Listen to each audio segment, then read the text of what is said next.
Hi everyone, this is Ricky Spencer and welcome to another Sociology of Media Blak Voices series. And today we are very honoured to have Aunty Trish Frail. Aunty Trish Frail is an Aboriginal businesswoman. She has a long history of working locally, statewide, nationally, and globally in social justice areas and community services. She specializes in domestic violence, homelessness, community development, as well as a small business. We are very privileged to have hear her voice today, and Trish will be talking about her important new book publication that has just been released for everybody to access all around Australia, and also a bit about her business and her focus on First Nations use of natural fauna and flora in her shop, as well as some other important things that we want to give a voice. Welcome, Auntie, and it's over to you for an introduction. Thanks, Ricky. And really, I am so honoured to be invited on here. So I'm Trish Frail. I'm a Ngemba woman from Brewarrina, which is a small country town in Western New South Wales. And I'd just like to acknowledge everybody else's country who's out there, and Ricky for the country which you're on. Um, so, as Ricky said, I am a business owner. I have a small shop. It's just a little cafe, and everything that I cook in my cafe is native ingredients. So, I make hamburgers and I'll put a native ingredient in it. So, which is, usually all the relishes, what I use. I make cakes galore. And I recently just made my daughter's wedding cake, and that was a finger lime wedding cake, and that went down really, really well. So I am also an author and a published author, and So tell us a bit about your book and what sort of inspired you to take on this this incredible task of writing this book. Okay. Well, we were traveling back to Bree, myself, my previous partner, and his son was asking, about our religion. And I said, yes, we do have a religion. And then my partner goes, well, is it written down? Do you have a Bible or anything? And I said, no, because our history is verbal. And he said, yeah, but, maybe, is there anything? And I said, oh, I'm not too sure. So I done a bit of research, and it was really, really hard to find anything that acknowledges the fact that we had our own continuous religion in the world. We the oldest religion in the world, continuous. And so I thought, I really need to write something here. And so I thought, all right. So I sat down and nothing would come to me. And then we moved over to Western Australia, down at Margaret River, and I sat down and I wrote it. And I wrote it within a couple of weeks. It was within a 3-week period. And I pushed to get published. And so that's how it all came about. I now know I need to do a second edition, because the first edition, just, it was to put out there.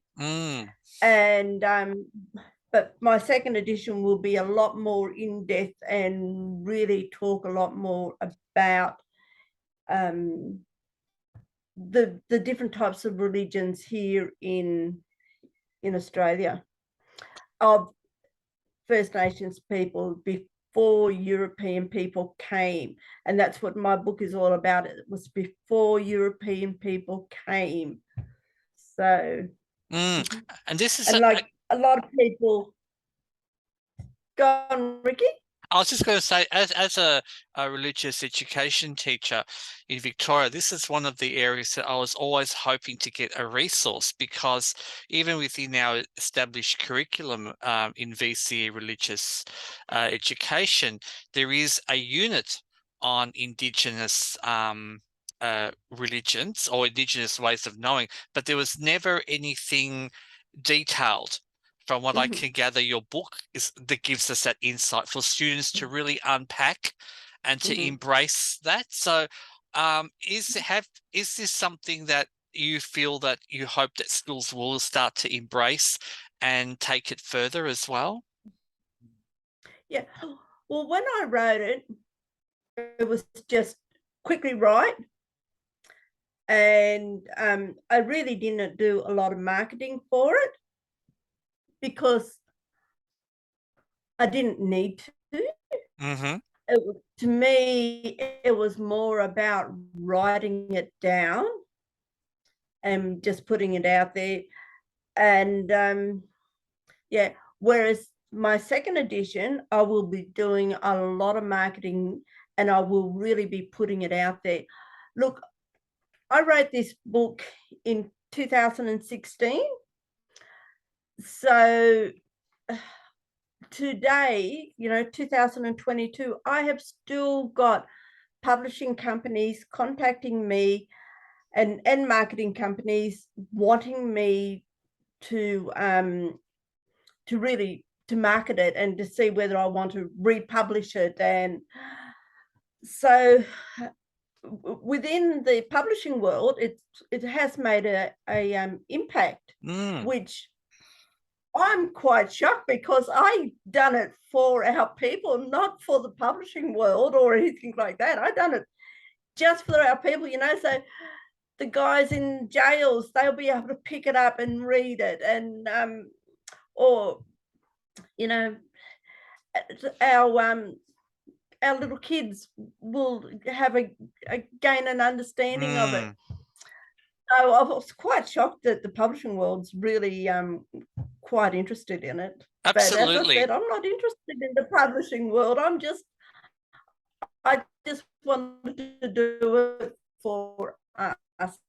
And I can see the value of this, especially for our young people in out-of-home care, those who unfortunately are in the justice system, to give them an opportunity, if they wish to connect, to understand it written from the lens of someone coming from First Nations. And that to me is so important, to have authors like yourself, Trish, who can speak our language and meaning without it being through that that colonialized white lens filtered through.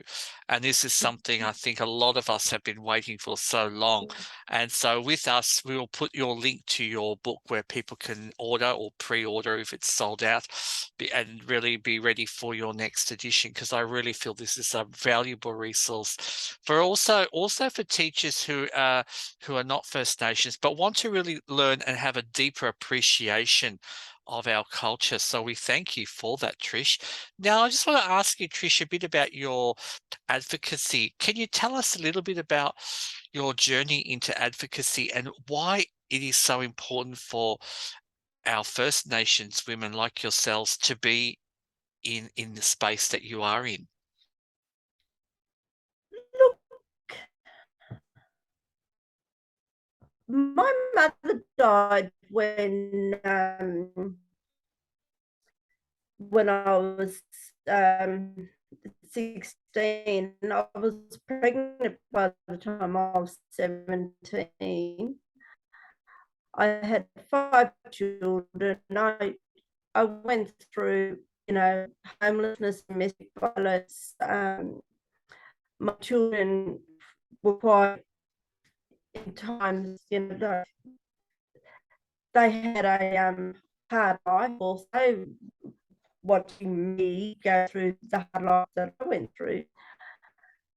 And then it was like one day, everything just, you can't stop being a victim, get out there and be the Mm, strong woman that you are. And so, yeah, I was just like, when I decided to change my life around and to be that strong woman, I everything just fell into place, and it's really, really good because I've been able to then advocate, for women, for First Nations women and their children, and help them overcome the domestic violence and the sexual assault and the homelessness. And like I really am very, very strong on homelessness issues, and so I've just been lucky enough that wherever I've been, um, people hear my voice, mm, and so I've been able to get out there. And the same as like when I had moved back to Brie at one stage, my hometown, they wanted to build a nuclear waste dump here at the local council. And somebody said to me, Trish, if they were to build a nuclear waste dump here in Brie, at the moment, Brie is known worldwide for the oldest man-made structure in the world, and that's mm, our fish traps. Every person who comes from Brie, it doesn't matter whether they're black or white, we love our fish traps. We are just devoted to them. And I thought, oh no, no, no, no, that can't be right. Our fish traps are everything. So I started the campaign against building a nuclear waste dump. I didn't realize at the time where I live, in the main street, right on a corner. I never knew it was the best house in the town because where I'm at, you have to turn my corner to get to the next town. So I had all these wonderful placards out there, and yeah, and I'd done a really, really good campaign. That really put me up there in the political arena, and yeah, I was able to stop that, and there was quite a few people on the council who just do not like me. That's fine. It's the rest of the town that love me, and not just my town, all the other towns around here, and the anti-nuclear movement. Like I've just got a really good name mm, out there with them. So, and I just love advocating for people. I really, really do, because a lot of people don't have a voice, mm, and so it's really good if they are able to, tell you in their words what's the issue is, and then you're able to get out there and talk it in the political term, and that's really good, and that's one thing I'm able to do. So I love it. mm, I didn't realize that I was such a strong person. I didn't realize I had such strong writing skills. So um,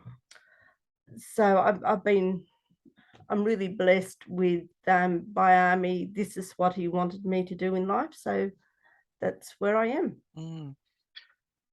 For you, Trish, it seems that advocacy is central to your soul and advocating Yeah, for our people in our communities.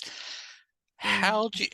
What advice would you give for young people listening to you if they are passionate and they want to make change? What would you suggest how would you suggest they go about enacting change? Yeah. I would really advise them to look for a mentor, a First Nations mentor.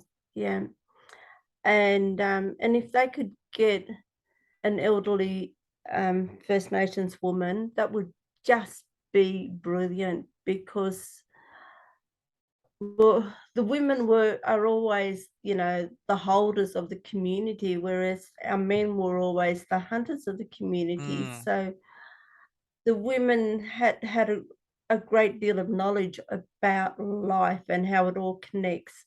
And so that's why I'm saying, look for a First Nations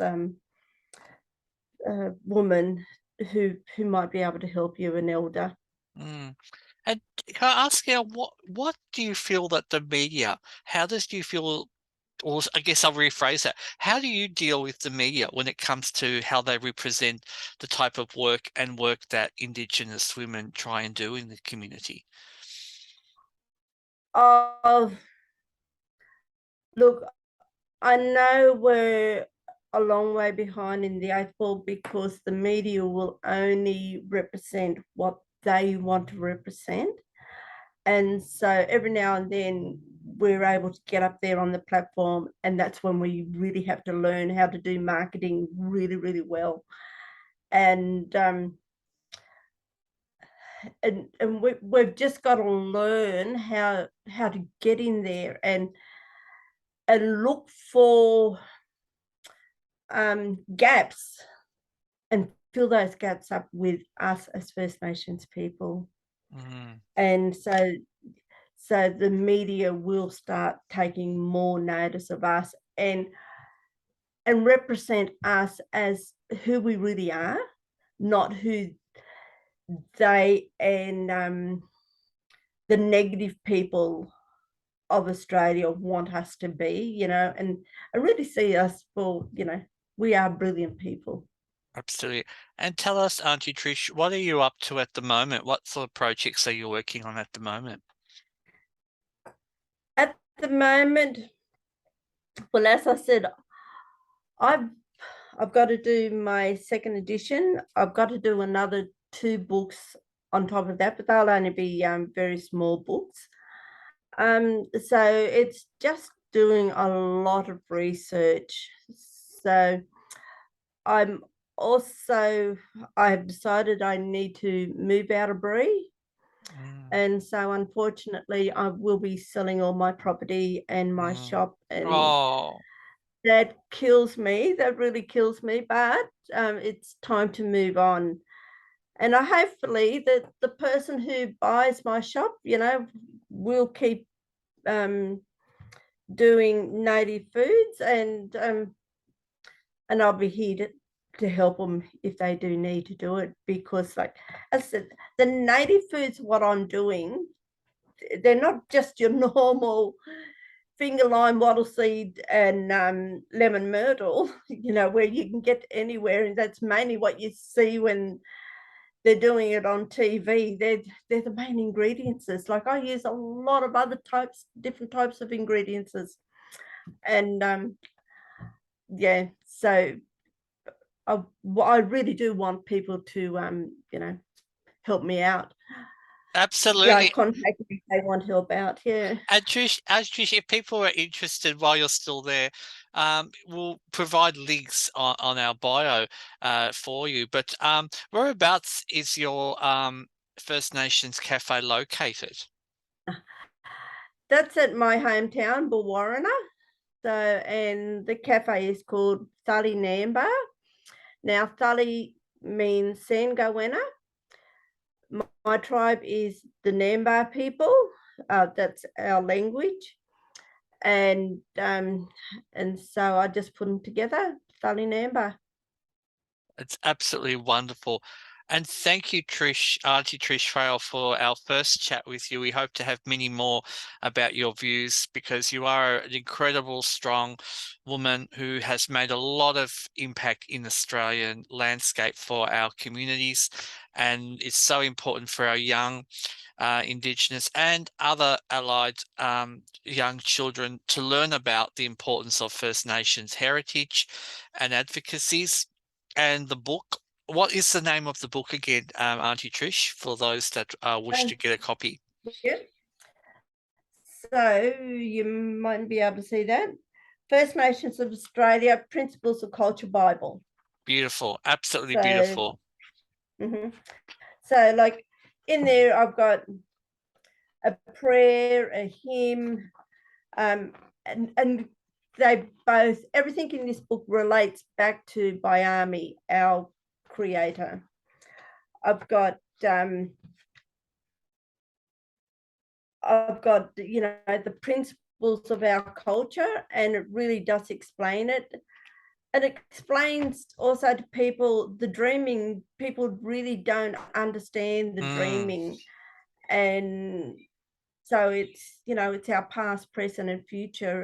It's everything all connected, and people really do not understand the dreaming. Absolutely, and we look forward to that. We'll get a copy of that and learn more about it, and make sure our young children and other people in the community, like myself, who found out later in life where our culture is, to really connect with it deeply. We thank you so much for your time today, Aunty Trish Frail.